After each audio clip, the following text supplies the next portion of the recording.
Welcome to the Spirit Guide Daily. Hey, when we're in a collective, we all share energy.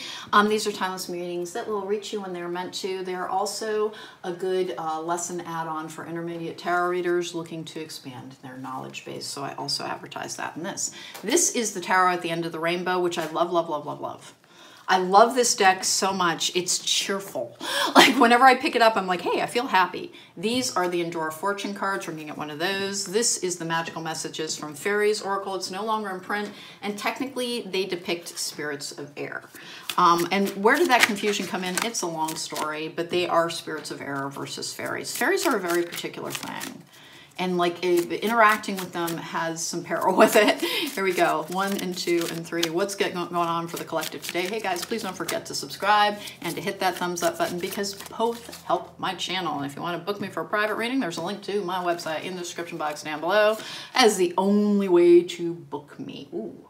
3 of Wands in reverse. So why did I say it like that? This can be an open relationship energy. This can be multiple people being in a relationship, and it can also be many options and choosing from one. So let's check. 3 of Wands in the upright is the ship coming in card. It's the anticipation card. Stuff happening. This is the star card. This can be the card for the astrological sign Aquarius. It's also the card for being psychically connected to somebody. It is also the card of dreams coming true, and it's a great social media card as well.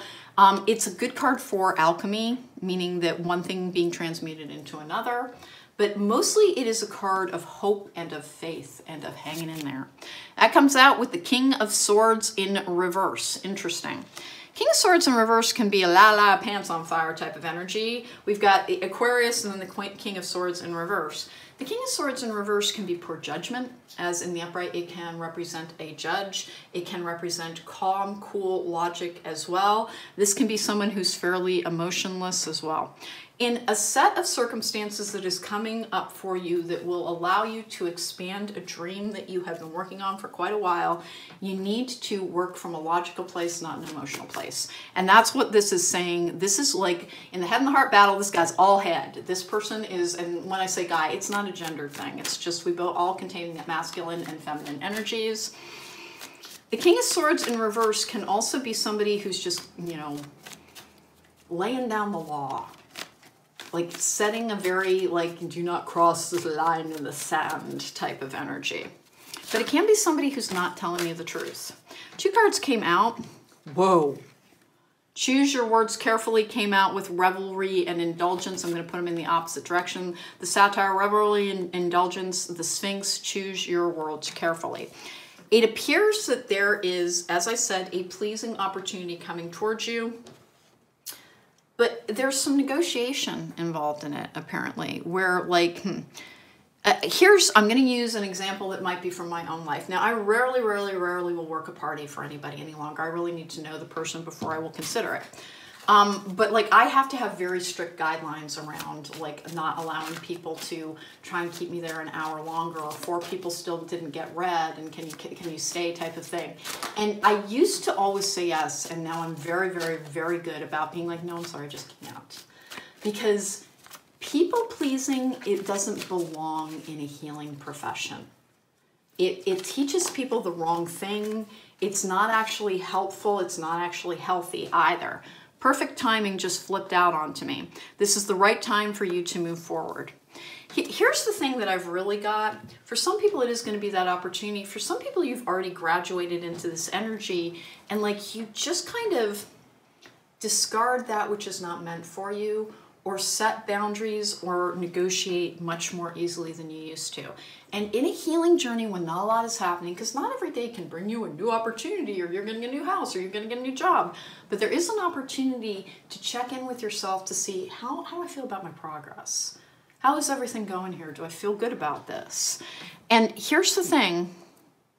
As more and more comes to you and more opportunities are coming into your life, as I said, you will only accept what is meant for you. If you're not there yet, because we will have people like joining us in a journey that they haven't quite achieved that. No, that's your destination, is being able to defend yourself easily with a firm no that is not angry. Good boundaries don't contain a lot of anger. Good boundaries are they're easy enough to maintain because you don't feel guilt about having them. Now, the King of Swords in reverse can be somebody who is like, really genuinely, I almost want to say they have ice water in their veins when they need to. And remember, life will call upon us to do that sometimes. We do need to have unconditional love for humanity. We really are all one, but we are also people who are comprised and constructed of our choices. Meaning some people will choose a very dark path and they will never try to go towards the light. It's not about judging them, but it is about having good judgment about what belongs in your life as well.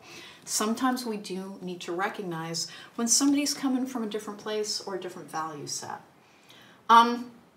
There's not a lot around that. It's just, please try to understand that even when you're a healer, even when you're a helper, even when you're one of the engineers of the light worker community, it doesn't mean you're ever meant to hurt yourself to help another person, ever.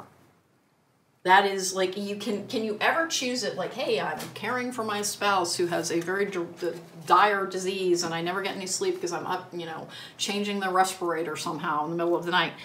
That is a choice you can make out of love. But it's a choice versus something that you owe to somebody.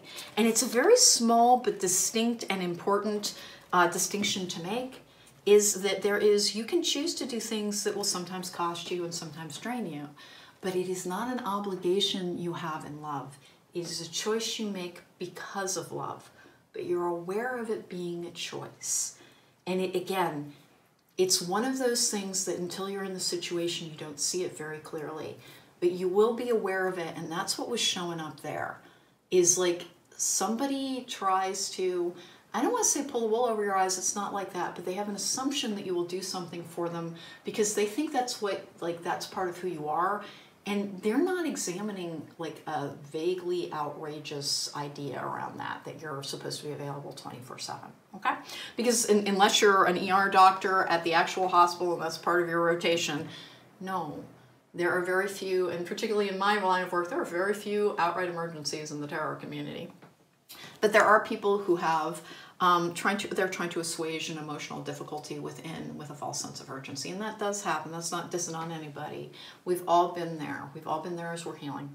So that was Spirit Guide Daily for today. If you want to book me for a private reading, there's a link to my website in the description box down below. That's the only way to book me. There's been another round of people, tarot readers, direct messaging people, trying to get them to buy readers. I will never, ever, ever do that to you.